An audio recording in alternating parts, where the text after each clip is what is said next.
Taga saan ka, boss? Taga Malabon. Dati ko mga kasama yung mga pro player. Check ko lang kung may tira pa ako.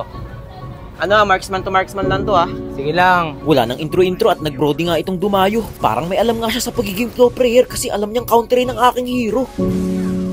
Ay! Sabi na eh.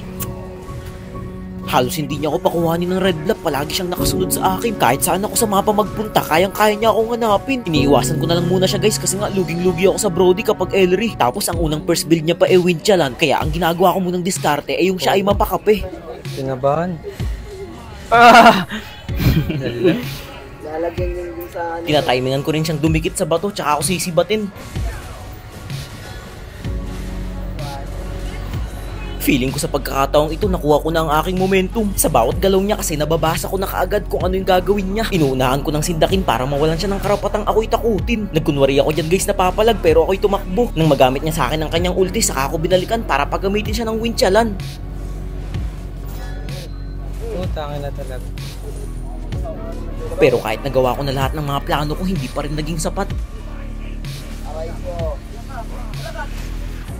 Hirap talaga ng ulti niya, ha? Na yan. Ilang beses ko siya napakape sa kaba sa game na to.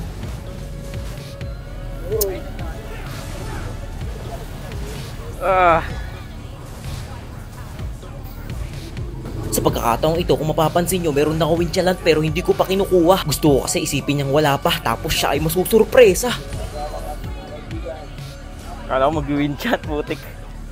Medyo nag-iingat na ako sa part na to guys kahit alam kong lock item na ako. Syempre mahirap na, bilog ang bola, baka mabaliktad pa ang ralo. Para sa mga gustong makita pala kung ano yung build ko kay Moskov, eto guys hindi naman ako madamot eh. Screenshot nyo na lang para hindi kayo manghinayang. Nakaredy nga pala yung immortality ko dito guys in case na pumasok ako kasi buhay na siya eh. Malas niya kasi yung sibat ko tumama pa. Pero sinuwerte pa rin kasi hindi ko tinuloy ang aking binabalak. Medyo kampante na rin ako kasi isang beses ko na lang siya mapitas, talagang tapos to. Subalit sa pagkakataong ito, mas pinipili ko rin munang maging kalmado. Ayokong mag-asim kasi tignan nyo naman 18 minutes na yung nakakalipas. Oras na magkamali ako dito, tiyak talo ko. Inihanda ko na lang muna yung mga gagamitin kong item tsaka ako inintay yung mga minions ko. Mas magandang dumaan sa tamang proseso para bandang huli hindi ako mabigo. Malaking karangalan sa akin na matalo siya guys kasi nga diba narinig nyo naman kanina yung sinabi niya. Mga pro player daw ang mga dati niyang mga nakakasama. Para sa akin big deal yun kasi dati muntik na rin ako maging pro player eh. Nanahimik na lang ako kaysa ipagmalaki. Kita nyo naman siguro sa mga galawan ko pero ang iba sa inyo ang tingin lang sa akin ay mahina. Hindi ko rin sila masisisi kung yun talaga ang tingin nila. Basta ang sa akin lang, talunin nyo naman ako kahit isang beses kasi ang standing ko na ngayon 164